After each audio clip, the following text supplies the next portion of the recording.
साद हुसैन रिजवी साहब के बारे में कि साद हुसैन रिजवी साहब पे इन्होंने मुख्तलिफ किस्म के इल्ज़ामात लगाने की कोशिश की। इन्होंने देखा कि अब नवाज शरीफ जरदारी लोगों को तो हमने साइड पे लगा दिया है, ये एक ही बंदा रह गया, इसका भी काम तमाम करें तो फिर हम अकेले ही रह जाएं, ना हमें को पूछे ना हमसे कोई सवाल करे कि आप लोग कर क्या रहे हो। साद हुसैन रिजवी साहब के ऊपर इन्होंने पिछले दिनों आपने देखा कि ये जी गाड़ी कहाँ से आ गई, फार्चूनर गाड़ी, वो किस्सा खत्म हुआ, सबके मुंह बंद हुए, पता चला कि वो गाड़ी उन्होंने खरीदी नहीं है, ना ही उनकी अपनी है बल्कि किसी ने लिफ्ट दी थी। उसके बाद नया मसला आ गया जी, फ्रांस से मदद आ रही है, साद हुसैन रिजवी अब बाहर क्यों नहीं निकल रहा। साद हुसैन रिजवी ना किसी गवर्नमेंट के ओहदे पे तयन है और ना ही कोई गवर्नमेंट का ओहदा उसके पास है, तो वो किस लिहाज से मदद उसको आ रही है या उस मदद का वो जिम्मेदार है।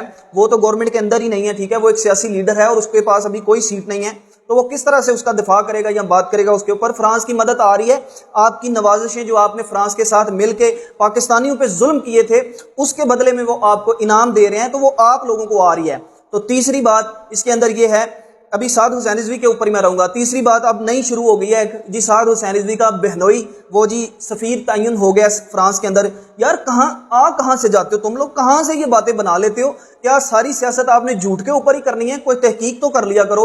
और मैं मोस्टली एक बात मुझे भी पता है और कन्फर्म है कि ये पोस्टें जो है ना, ये वो बंदे बनाते हैं जो उन्होंने तनख्वाह पे रखे हुए हैं और इनको शेयर फिर हमारी आम पब्लिक बेवकूफ बन के करती है और खान की मोहब्बत में वो पोस्टें शेयर करती जाती है कि शायद ये बात बड़ी सच्ची है, लेकिन आप प्रोपेगेंडा का शिकार होते हैं। फिर हम यही समझें कि जिस तरह ये साद हुसैन रिजवी पे इल्जामात लगा रहे हैं, इसी तरह फिर आपने दूसरों पे भी लगाए होंगे, दूसरों को भी आपने ऐसे मुफ्त में चोर चोर कह के चोर बना दिया है। उनकी चोरियां साबित करें, लोगों के सामने लेके आएं, उनको सजाएं दिलवाएं। अगर आप इतने ही सच्चे हैं, आप सिर्फ बातें करके लोगों को खुश कर सकते हैं, इस तरह की गंदी सियासत कर सकते हैं आप कि बस लोगों पे बातें की जाएं और जब आप पे खुद कोई बात करे या आपसे कोई जायज सवाल भी पूछे, और ये जो अल्लाह माफ करे अब मेरे मुंह से गाली निकलने लगी थी, निकालनी नहीं चाहिए, ये तो चलो हमें निकाल देते हैं, लेकिन इनकी बहनें माएँ हमारी माएँ बहनें हैं, हम इनको कैसे मुंह से कुछ कह सकते हैं?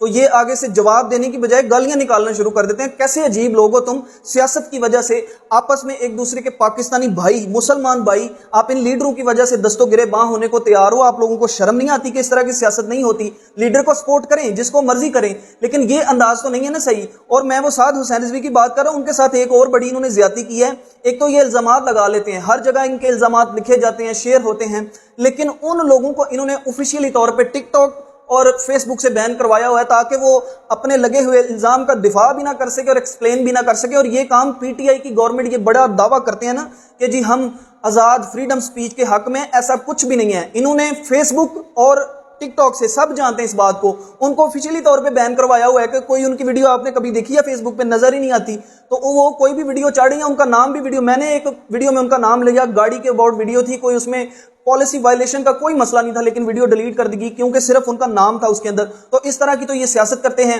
इल्जामात लगाने में सबसे आगे, और दिफा करने की भी कोई कोशिश करे तो उसको भी रोक देते हैं। ये बात हो गई आपकी। ये सारी सियासत लोगों को तो समझ नहीं आ रही, लेकिन मुझे समझ आ रही है और मैं दूसरों को भी समझाने की कोशिश करूंगा कि आप इस तरह की सियासत करते हैं। मैं यही समझूंगा फिर कि जिस तरह आप साद हुसैन रिजवी पे इल्जामात लगा रहे हैं, दूसरे लोगों पे भी आपने इसी तरह फिर झूठे इल्जामात लगाए होंगे और सियासत करते हैं झूठे प्रोपेगेंडे करके, मुफ्त की एडवर्टाइजमेंट करके। इनको भी पता चल गया आवाम के वो सोचने के अंदाज का कि लोग सोचते कैसे हैं, तो ये मुफ्त की ना फ्री की एडवर्टाइजमेंट करके लोगों को घेरते हैं कि ज्यादा से ज्यादा लोग हमारी पार्टी के हो जाए।